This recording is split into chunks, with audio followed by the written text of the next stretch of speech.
वजीर आजम ने भारत की दुखती रग पर हाथ रख दिया। इमरान खान का खिताब सुनकर नई दिल्ली भी चीखों से गूंज उठा।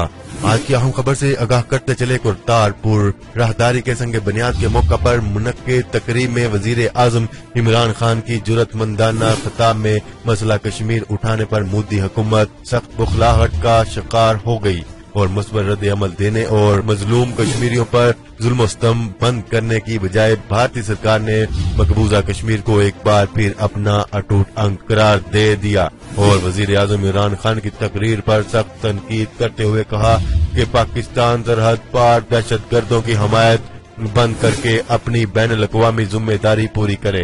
भारतीय निजी टीवी चैनल के मुताबिक हिंदुस्तान ने करतारपुर राहदारी का संग बुनियाद रखने के मौका पर कश्मीरियों का मौजू उठाने पर पाकिस्तानी वजीर आजम इमरान खान पर सख्त तनकीद की और पाकिस्तान से सरहद पार दहशतगर्दी की हमायत बंद करके अपनी बैनुल-अक़वामी जिम्मेदारी पूरी करने को कहा गया। भारतीय वजारत खारजा के तर्जुमान रोश कुमार ने कहा कि ये अफसोसनाक बात है कि पाकिस्तान के वजीर आजम ने सिख फिरका के करतारपुर राहदारी के दरीना मुतालबे के सिलसिले में मुनक्कद मजहबी तकरीब के मौका पर जम्मू और कश्मीर का जिक्र करके सियासी रंग देने की कोशिश की। वाजिया रहे कि वजीर आजम इमरान खान ने करतारपुर राहदारी के मंसूबे पर खिताब करते हुए कहा था कि माजी सिर्फ सीखने के लिए होता है, रहने के लिए नहीं। पाकिस्तान और भारत के ताल्लुकात का ये हाल है कि हम एक कदम आगे बढ़कर 2 कदम पीछे चले जाते हैं।